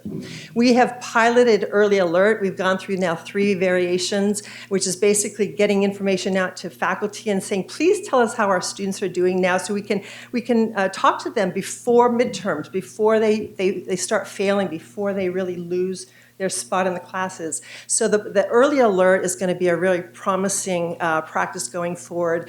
And we also use a data dashboard, thanks to Ginny Moran. She helped us create the opportunity for all of the program managers to look very clearly at the students that are in their programs, and for all of our students in general. How many of them have done an application? Of those students, how many of them have gone on and done their assessments? Of those students, how many have done their orientation? How many assess? And really look at when we're losing students and what might we do to recapture them. So that has been very, very helpful. And again, it's helping our program managers, especially those categorical managers from EOPS and Access and CalWorks, to bring new students into their programs. And then I guess lastly, with regard to this, is how do we continue to engage and communicate with students so that throughout their process here, we make sure that they know about all the services that are available to them, because that's the most common thing I hear from students, is that they don't know. They didn't know that we have. They didn't know that they could. So doing that becomes really important. And so those are some of the things that our area is doing around retention, persistence, and completion. Next slide, please. So enrollment growth. As I said, our real goal is to keep our students. I know that when we first started with our outreach, Michael Edwards and his team did a phenomenal job of really getting sort of the bridge program to connect with the college. And that developed, I know, a lot of our high school students coming to the college. We have a different situation with enrollment right now. As you all know, strategic enrollment management is really a better answer to that. So I know that Michael and his team are working with Chris Piercy and with Todd to get more students into the the classrooms. But we then want to continue supporting them, as they're coming on board and getting that done. So we've got our student communication plan has to deal with making sure that our online services are a lot more functional and available to students, that when they go into our website, they can find things, they can use things. We had a virtual one-stop. Fortunately, it started right before COVID, so we were able to just transform that and get our virtual one-stop happening big time during the pandemic, which was a phenomenal thing for our students. And then that has really transferred into a Connect to Success program that you're going to hear a little bit more about here in a minute. And our plan right now is developing our handbook plan, and we're doing that with ASB. And this is something that students will be able to utilize. We're hoping that faculty will get involved with this and help students learn to be on time, getting their work done, et cetera. And then this will all be online as well. So we're excited about that. And then I'd say also in terms of enrollment growth, career exploration is critical, right? That's what gets the students to want to be here. We've been using growth mindset as sort of a philosophy. And growth mindset is really about believing that you can. So we created a success formula that we utilize a lot with our students. Success equals desire, if you have a goal that you want to achieve, effort, if you put forth the effort, and getting the support. So desire plus effort, support is almost guaranteed success. So supporting that is really helpful. And so we want the students to have a reason to come to the college. So working with MDCP and sort of that career planning is something that we're putting a lot of work into. And it's going to really help as the Guided Pathways gets going. And so the last thing from me is, okay, so what are some of the new things that we're doing going forward? So expansion of online services. And again, you've heard from me talking about a little bit more about the website and all the things we're doing, but getting more links, videos that show students how to do things, again, gives them that opportunity to be in command, right? And to be empowered to learn how to do things themselves. But our managers have done a great job too of allowing the students to be able to use the online to submit forms and to do documents and those kinds of things, which again just makes it easier for all of us. And it also kind of relieves our staff from these transactional things and gives them the chance to deal with students face-to-face and really help them, which is sort of the goal. And then lastly, we're looking at all kinds of non-credit options to build and start getting some of those $6,000 or something for the FDES for those students. College knowledge, again, is this huge area. So creating little stackable certificates using a lot of our guidance class, study skills, career exploration, things like that, college readiness. So those are some things that we're looking forward to really manifesting and bringing to our students. And then, as I kind of promised you, we're going to have a wow ending because we like to wow our students. We've got many great program managers. I know a lot of them, in talking to them about participating with me today, they all have such incredible information to share with you. So they will be continuing to come during the management sessions and talking about our EOPS program and Next Up and Access and CalWorks and all those things. But today, I have the great pleasure of introducing, and I know you've met them, but our two of our newest supervisors, Kristen Arriaga and Siobhan Howard, to talk to you about our Connect to Success Center.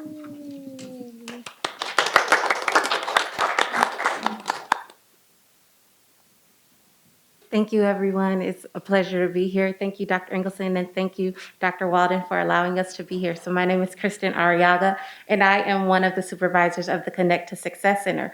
So just to kind of give you a little bit of backstory of kind of how we're doing the work to transition from that transactional type of relationship to that relational type of transactions with our students. We were birthed out of a vision of excellence from Dr. Walden. He really wanted a 5-star experience for all of our students here. He didn't want them to get the runaround. He wanted accountability. So that's where we came into play and we began to run. So we use a lot of data-informed practices in our center. So that means that we're kind of like agile. So as we receive the data, we continuously make constant changes to how we interact with students. So we want to make sure that we're just like right there at the cutting edge with the things that we do. Lastly, as we move to nurture our students, we want to make sure that they're empowered. So when we interact with our students, we kind of train our staff not to just give them what they say they need, but anticipate what they will need to be successful. And you can go to the next slide, please. So a snapshot of the data. So this is just as of December of 2021 when we were officially open. We have answered over 17,000 calls through our 5 staff members. Of those 17,000 calls that we have answered, we have had over a 12,800 first call resolution.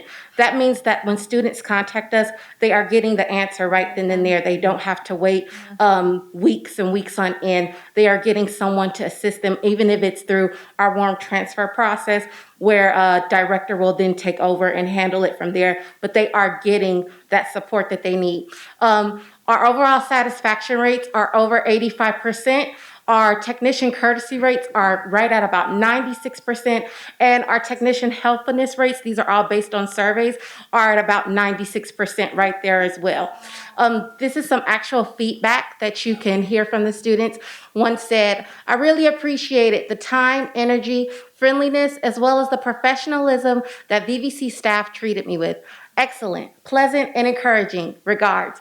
Overall, great experience with very little waiting." So that just speaks volumes to the work that we're doing and how we're able to really play out our Caring Campus initiatives and kind of move forward with helping to assist with the recapturing enrollment and increasing our retention and completion rates. And we can always show you better than what we can tell you. So I will leave you with this short video.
It was all shot with cell phone. Nice.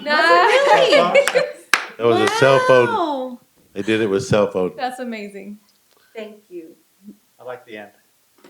So it's just incredible. And so, Kristen, before you go back, tell them what happens with those when you don't have a first call resolution, which you do most students. Yes.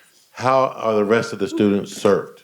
So we have a ticketing system that we have in place. So every call that comes into our center, including emails now as well, they are assigned a ticket number. So those calls that cannot be answered on a first call resolution, it's out of the scope of the staff within our office. Those are assigned a ticket number and sent directly to the area director or program manager, who then either works it themselves or they disseminate it to their staff, and they have approximately a 72-hour turnaround time for them to assist that student with whatever escalated need that was and close out that ticket. That's great. And That's wonderful. and what do you do to make sure they don't fall through the cracks? So to ensure that they don't fall through the cracks, we have regular monitoring. We send out weekly updates to our different program management staff. If we see that they have any open tickets available, we'll send out a quick email to make sure that if they need any assistance, we'll follow up with every ticket that we see, and we make sure that they're closed out on a regular basis. We try to ensure that every week we don't close out the week with open tickets unless it came in on a Friday. So how are we doing this week? So far, we have about 2 open tickets, and I think they're because they're waiting for third-party resolutions. So it's kind of out of everybody's scope. That's a 5-star service. Mm-hmm. Yes, sir, it is. Wow. Thank you. Thank you. And a 5-star presentation. Yeah. It was an excellent presentation. That's the end of the president's report. It's fancy this month. It's Thank you. All these slideshows and videos. I like it. All right, so moving right along to reports from constituency groups, we're gonna look for, no, not true? Yes. Oh, I'm like, wait, what? Academic Senate. Academic Senate? No. AFT part-time? Hold on, I have to do my X's. ASB. Yay! Okay, I have one more thing for you guys. Okay. So if Tim will. One more thing. One more thing, I swear. Well, a couple things. I also wanted to thank everybody at the board for coming to that multidiscipline day. I know it was kind of more for the 10-year anniversary, but I was out in a car with a heart attack victim, so I was there, but I was doing the role play stuff for the students. Oh, I was like, for real? No. I mean, gullible also. Okay, sorry. But Dr. Engelson talked about how we want to get students involved in more multicultural events. So, what's up? If you want to. Yes, please. So this month is Asian Pacific Islander Heritage Month.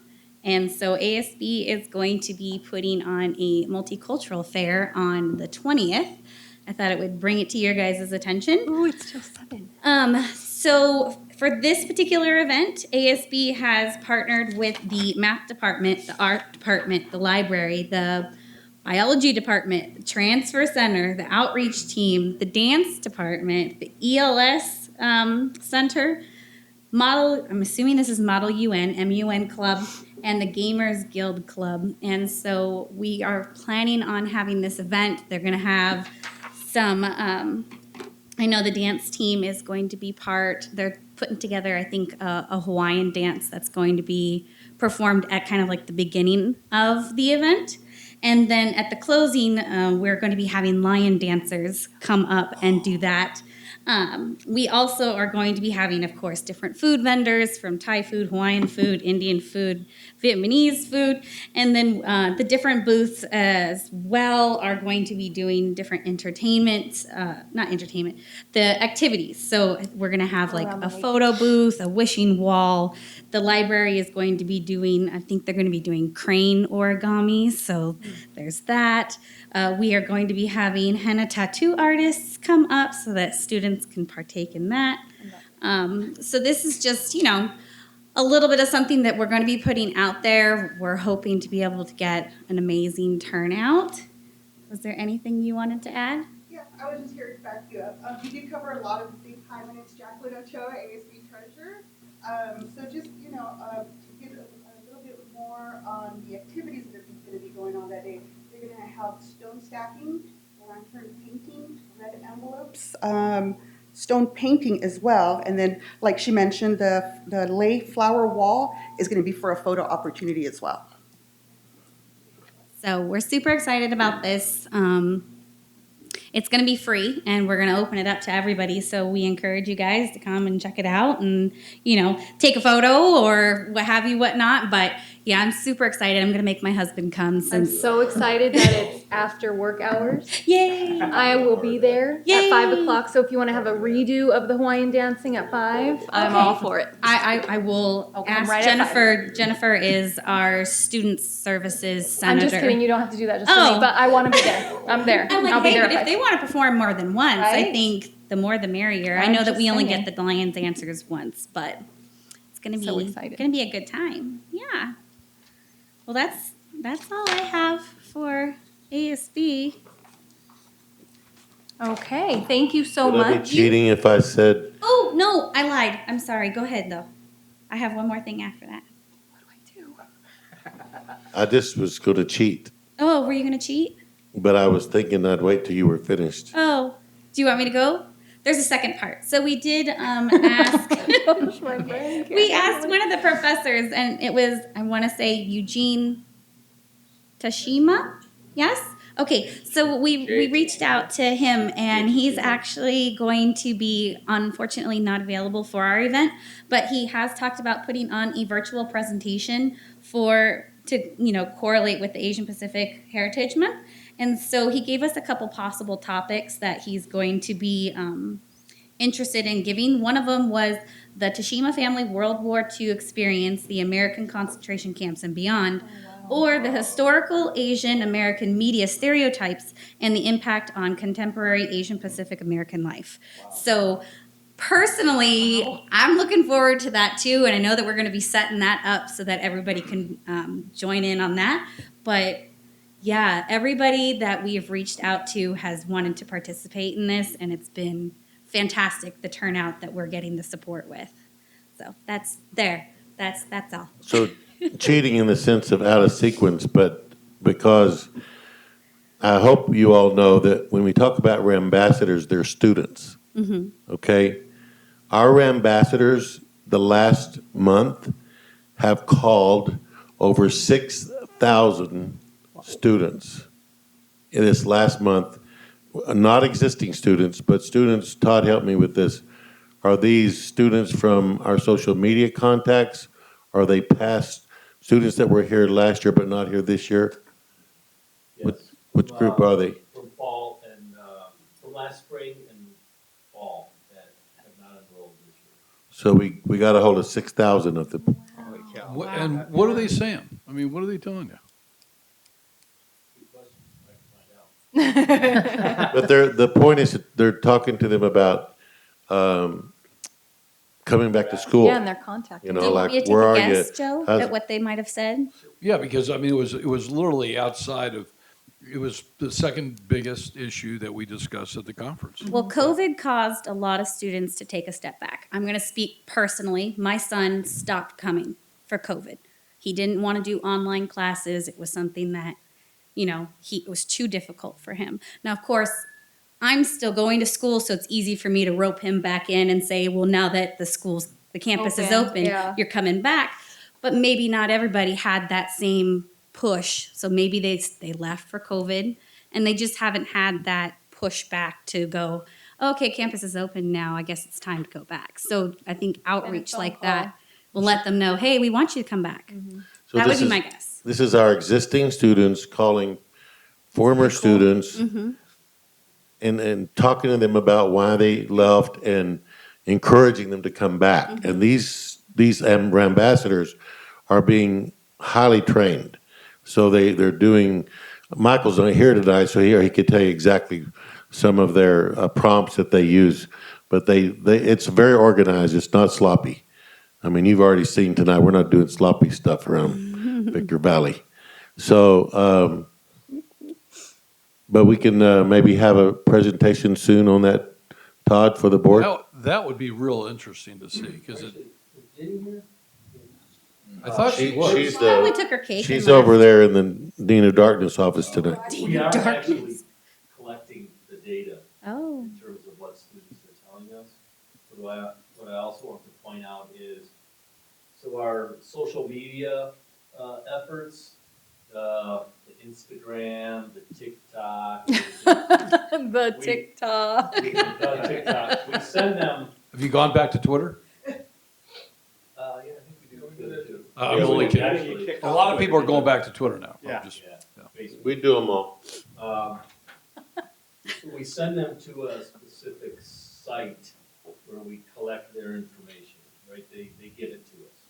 So there's a group of returning students and a group of interested students.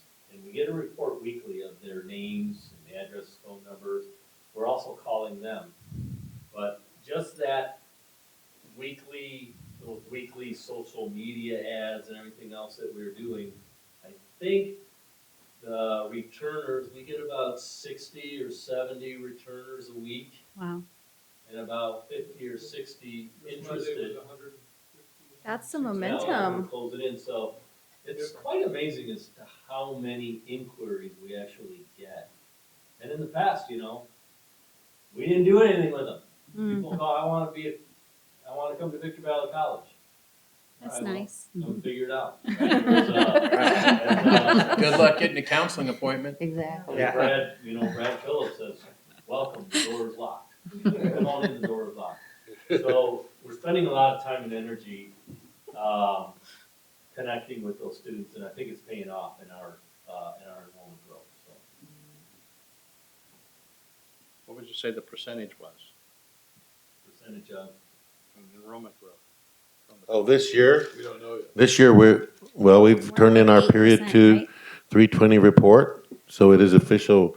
I mean, it's not final because it's never final until next year, but anyway, the one that is almost pretty much always accurate is this one.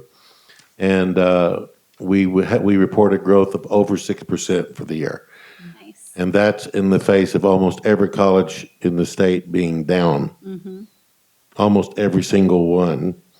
The chancellor down below us here told me they're down another 15% this semester over last year. So not only they're continuing to lose students. Riverside Community College District, same thing there. So, but Victor Valley, we came back, we opened the doors, unlocked the doors, had everybody come back to work, and we've had 6% growth this year, with primarily our emphasis on marketing is on this next fall. So I can't wait to see what kind of results we Yeah, get good. from that. So it's around 6%. It is over 6%. Over 6%. well, I think when we went to Pomona, there's presidents there that are frustrated from other colleges. They don't know what to do. They're throwing up their hands. I'm thinking, it's not hard. Yeah, pick up the You phone. call. Yeah, pick up the phone. Call and contact students, tell them to come back. But Todd, Dr. Todd, is that something that we're kind of unique in that we're going to that next level? I don't see that in education in other places in California. I see it, you just don't see it. So, CSEA? Okay, and CTA? And management. I believe management has. Oh, we did said out of this order. is I'm their just gonna mark you down as present. So that was Kristen. She already did hers. Hold on, I'm still writing connect to success. Okay. So moving along to the consent agenda items. There's no one that Public wants to comment? speak. Okay, there's nothing, we already talked about it, right? You need a motion? Yeah, I need a motion. Thank you. You guys, thank you.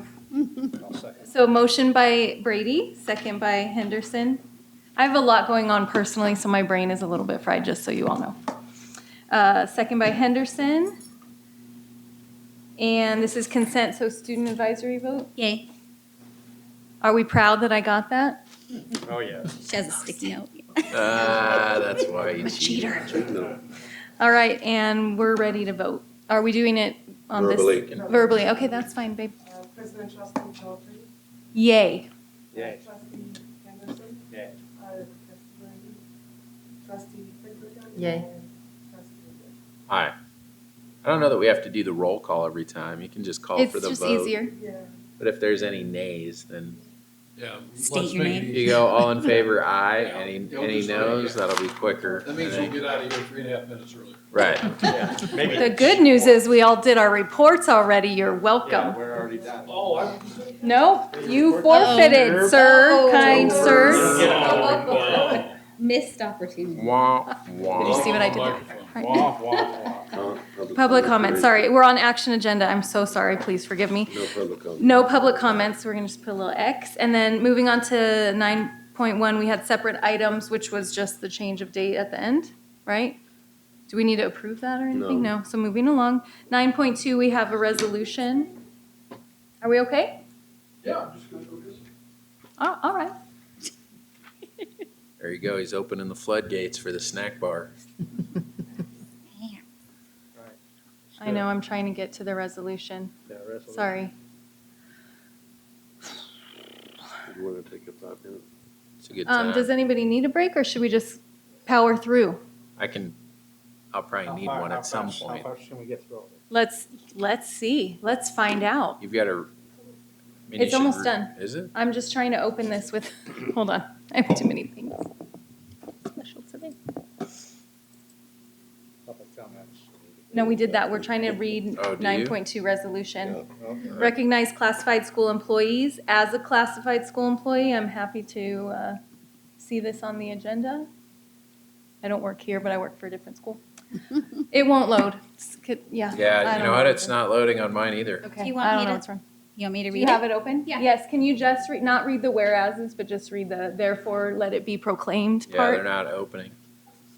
Therefore, be it resolved that the Victor Valley College School District hereby recognizes and wishes to honor the contribution of the classified professionals to qualify education in the state of California and in the Victor Valley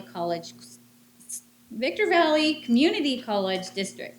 It further declares the week of May 15th through the 21st, 2022 as Classified School Employee Week in the Victor Valley Community College District. Passed and adopted by the governing board on May 10th, 2022. County of San Bernardino, we gotta put a name in there. Clerk, secretary of the governing board. Clerk is Joe Brady. Okay, so, Joe, you wanna read this part? No, we're good. Okay. But I forgot to get a motion in a second. Oh. So can I Oops. get a motion by Henderson? Can I get a second by Second. somebody? Thank you so much. And the student advisor. Yay! Thank you. Sorry, I'll get it together, guys, really. In this district, it says clerk or secretary. The secretary of the board signs these, and that is the superintendent president. Oh, lied. I lied. Just for FYI, thought you'd want to know that. Trivia, Jeopardy. Yeah, I did want to know that. There you go. Clearly, I need to know that. All right, and then do we vote on this? Yes. Yes, we vote on this. I don't know. All in favor? Aye. Are we doing it all together? Are you good with that? Yeah. Okay. Aye. Aye. Aye. We did it all together anyway. Kind of, Right. not? All right, so the next one is, can I get a motion for item 9.3? That's a motion by Henderson. Second? And a second by Wood. And student advisory? Yay. Okay. And I have that one. Yay.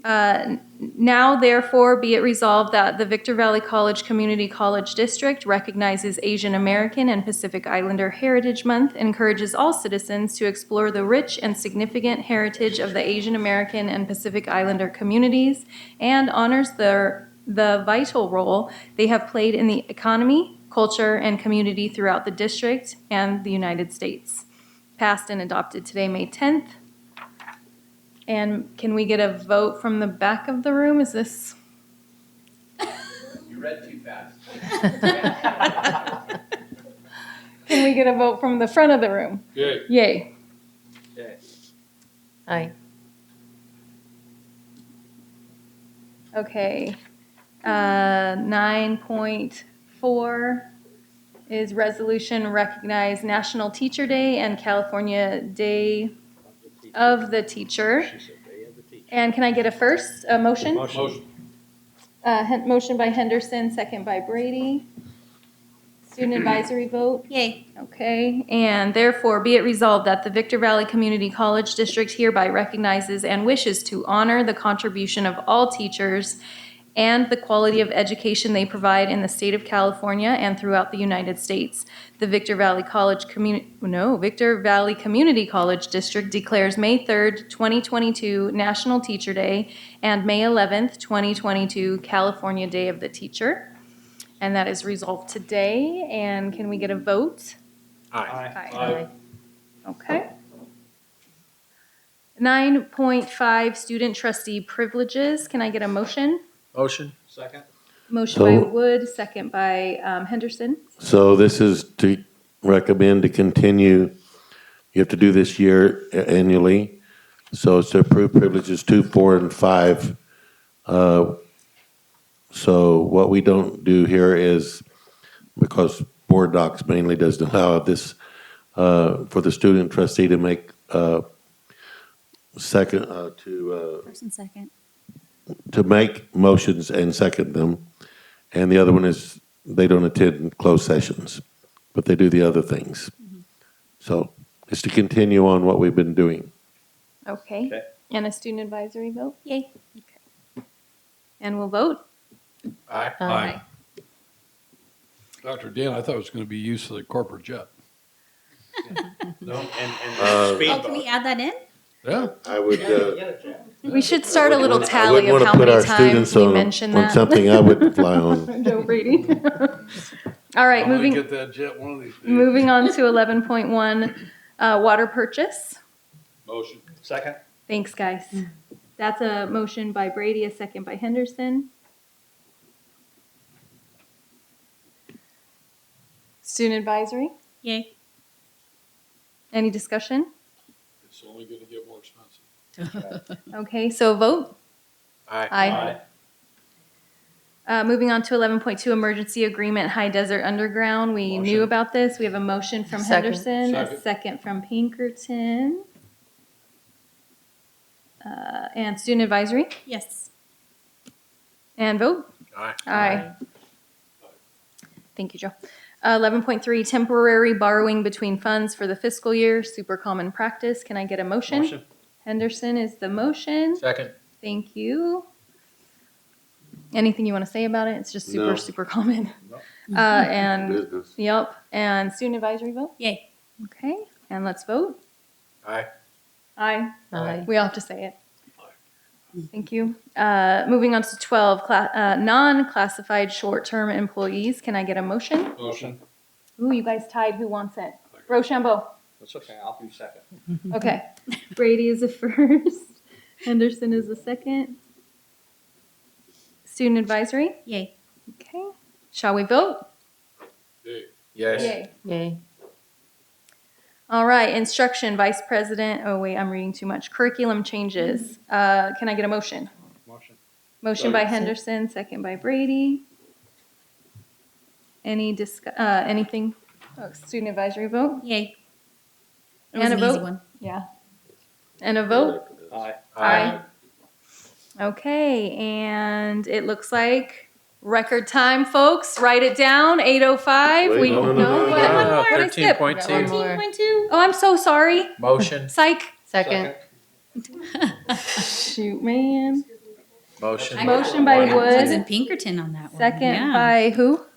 Sharon. Pinky. And any discussion? No? Student advisory? Yay. Sorry about that. And let's vote. Aye. Aye. They're doing amazing 8:06. things over I there. would say this, can President I Tarpley, get that a mo- Dr. Wagner reminded us today that I think he had 3 or 4 meetings by 7:30 because he bribed us with ice cream. I know, Dan thinks we're kidding about that, though. Dan, I'm telling you, it was a real deal. Yeah. Real deal. It was a real deal. No, Is it a real deal? I believe you. Yeah, Roger used to do that. We're not Okay, like, okay, but we're can not I get a throwing out motion to any adjourn? ideas. Motion. Thank you. Motion by Brady, second by Pinkerton. And let's vote. That's it. Aye. Aye. Bye-bye. Nay.